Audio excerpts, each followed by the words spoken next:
एक बार की बात है, एक गांव में रूपा नाम की एक लड़की रहती थी जो कि अपने जन्म के समय से अंधी थी। अंधा होने के कारण वो ना तो खेल पाती थी और ना ही उसके दोस्त थे। इस कारण वो अक्सर दुखी रहती थी। एक दिन, माँ, मैं क्या जिंदगी भर ऐसे ही अकेली रहूंगी? क्या मैं कभी आप सब लोगों की तरह दुनिया नहीं देख पाऊंगी? नहीं नहीं बेटी, तू चिंता न कर। तेरे पिताजी रोज शहर जाते हैं और बड़े डॉक्टरों से मिलते हैं। आज भी वो शहर ही गए हैं।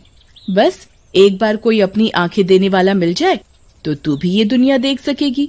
तभी रूपा के पिताजी मोहनलाल आ जाते हैं। मेरी बेटी, मैं आज बहुत खुश हूँ। मन करता है पूरी दुनिया को सर पर उठा लूं। अजी, ऐसा क्या हुआ जो ऐसे पागल हुए जा रहे हो? क्या हुआ? अरे ये मत पूछो क्या हुआ, ये पूछो क्या होगा। हमें कल ही शहर जाना है और रूपा की आंखों का ऑपरेशन कराना है। डॉक्टर साहब को आंखें मिल गई हैं रूपा के लिए। अब रूपा भी ये दुनिया देख सकेगी। क्या सच में पिताजी? वाह, मजा आ जाएगा। मैं भी दुनिया देख सकूंगी। मजा आ जाएगा पिताजी। फिर अगले दिन तीनों शहर चले जाते हैं और रूपा की आंखों का ऑपरेशन हो जाता है। रूपा, तुम्हारी आंखों का ऑपरेशन सफल रहा है और बस अभी थोड़ी ही देर में तुम भी दुनिया देख सकोगी। सबसे पहले तुम किसे देखना चाहोगी? मैं सबसे पहले अपने पिताजी को देखना चाहूंगी डॉक्टर साहब। फिर डॉक्टर मोहनलाल को लेकर रूपा के पास आते हैं। उसकी आंखों पर पट्टी बंधी होती है। डॉक्टर आंखों से पट्टी उतारता है और रूपा को आंखें खोलने के लिए कहता है। रूपा बेटा, अपनी आंखें खोलो और देखो तुम्हारे आगे कौन खड़ा है, उन्हें पहचानो। लेकिन जैसे ही रूपा अपनी आंखें खोलती है, उसे एक चुड़ैल खड़ी दिखाई देती है और गायब हो जाती है। उसे देखकर रूपा के मुंह से चीख निकल पड़ती है। ये डरावना चेहरा किसका है? कौन है ये? मैं तेरा बाप हूँ बेटा। क्या हुआ? ऐसा क्या देख लिया तुमने बेटा जी? कुछ नहीं पिताजी, शायद कोई भ्रम हुआ होगा। लेकिन हॉस्पिटल से आने के बाद रूपा को अक्सर उसी चुड़ैल का चेहरा दिखाई देता है और वो डर जाती है, जिसकी वजह से उसकी माँ सीमा परेशान हो जाती है और एक तांत्रिक को घर पर बुलाती है। मेरे होते हुए कोई भूत प्रेत नहीं आ सकता। ये भूत प्रेत तो मुझसे डर के भागते हैं और कई तो मेरे आगे रहम की भीख भी मांगने लग जाते हैं। बाबा, अब इतनी बड़ाई मत करिए अपनी और जल्दी से ध्यान लगाकर बताइए बात क्या है। अभी लो पुत्री। उसके बाद तांत्रिक ध्यान लगाकर बैठ जाता है, लेकिन थोड़ी देर बाद तांत्रिक भी डर जाता है। बेटा, ये तो किसी चुड़ैल का साया लगता है और ये चुड़ैल तो मुझसे भी ज्यादा ताकतवर है। मैं कुछ नहीं कर पाऊंगा और अगर मैं यहाँ ज्यादा देर रहा तो ये चुड़ैल मुझे भी मार डालेगी। ऐसा कहकर तांत्रिक वहाँ से भाग जाता है। उसी रात जब रूपा अपने कमरे में सो रही होती है, तभी चुड़ैल उसके कमरे में आ जाती है और उसे आवाज लगाती है, जिसे सुनकर रूपा उठ जाती है।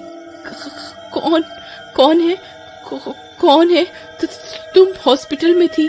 तुम मेरा ऐसे पीछा क्यों कर रही हो और मैं जहाँ भी जाती हूँ वहाँ दिखती क्यों हो? क्या चाहती हो मुझसे? मैं हर जगह आ जाऊंगी। मेरी आंखें वापस दे दो, मेरी मदद करो। तुम्हारी आंखें? ये कैसे हो सकता है? ये तो डॉक्टर ने लगाई है मुझे, और भला मैं तुम्हारे क्या काम आ सकती हूँ? ये आंखें मेरी हैं। कुछ गुंडों ने मुझे मार डाला था और हॉस्पिटल में इलाज के दौरान मेरी मौत हो गई थी। तुम्हें ये आंखें उसी हॉस्पिटल से मिली है। अब मुझे उन गुंडों से बदला लेने और सच का पता लगाने में तुम्हारी मदद की जरूरत है। आपके साथ तो बहुत बुरा हुआ है। मैं आपकी मदद करूंगी। आपको जैसी भी मदद चाहिए। मुझे तुम्हारा शरीर चाहिए। उसके बाद चुड़ैल हंसते हुए रूपा के शरीर में समा जाती है और वहाँ से उड़ जाती है और एक घर के दरवाजे पर उतरती है और दरवाजे से आवाज लगाती है।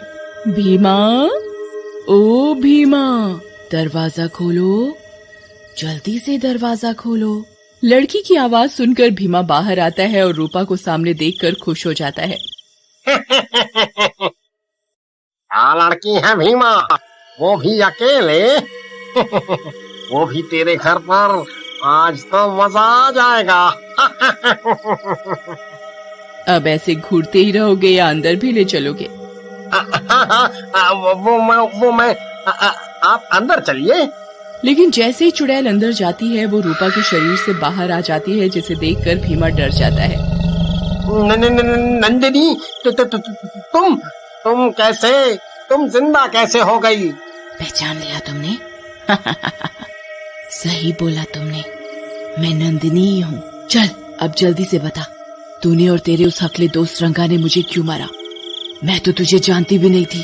ये तो तुम्हें वो रंगा ही बता सकता है। मैं तो सिर्फ वो ही करता हूँ जो रंगा मुझे करने को कहता है। ये सुनते ही चुड़ैल को गुस्सा आ जाता है और वो वापस रूपा के शरीर में चली जाती है और भीमा को गला दबाकर मार डालती है। एक तो गया, अब दूसरे की बारी। उसके बाद चुड़ैल रंगा के घर जाती है। उस दिन रंगा घर के बाहर ही सो रहा होता है। चुड़ैल उसको पैर से उठाकर पटक देती है। रंगा उठ जाता है। कौन है? मेरे तो क्यों पटका? तभी चुड़ैल रूपा के शरीर से निकल के बाहर आ जाती है, जिसे देखकर रंगा डर जाता है। तुम नंदिनी, तुम तो मैंने मार डाला था।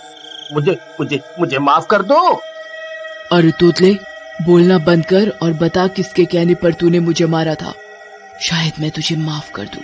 क्या सच में तुम मुझे माफ कर दोगी? अगर मैं तुम्हें सब सच बता दूं, तुम तो मारने के लिए हमें तुम्हारे पति रवि ने पैसे दिए थे, तो तुम्हें मारना चाहता है। मैं तुझसे उसका ही नाम जानना चाह रही थी। तभी रूपा बोल पड़ती है। चुड़ैल जी, इन लोगों को जिंदा नहीं छोड़ना, ये लोग इंसानियत के दुश्मन हैं।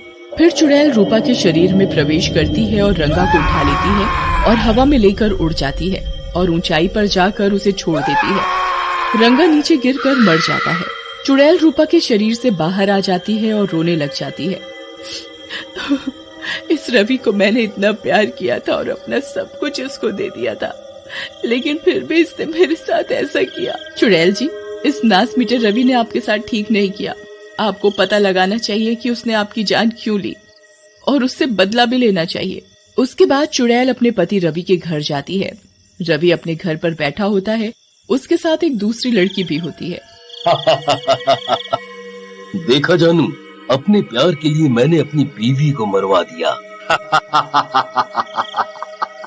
अब हम दोनों आराम से रहेंगे और उस नंदिनी का सारा पैसा अब अपना है। अब हम ऐश करेंगे। तभी चुड़ैल वहाँ आ जाती है। आराम से तो तब रहोगे जब मैं तुम्हें रहने दूंगी। तुम्हें तो मेरे साथ ही आना पड़ेगा, मेरे प्राणनाथ। और रही ऐश की बात, तो वो तो मैं तुम्हें चुड़ैल लोक में कराऊंगी।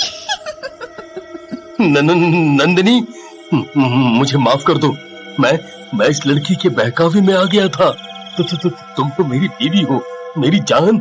रवि की बात सुनकर लड़की डर जाती है और बोलती है, चुड़ैल जी, मैंने कुछ नहीं किया। ये सब तो इस नासमीटे रवि का किया धरा है।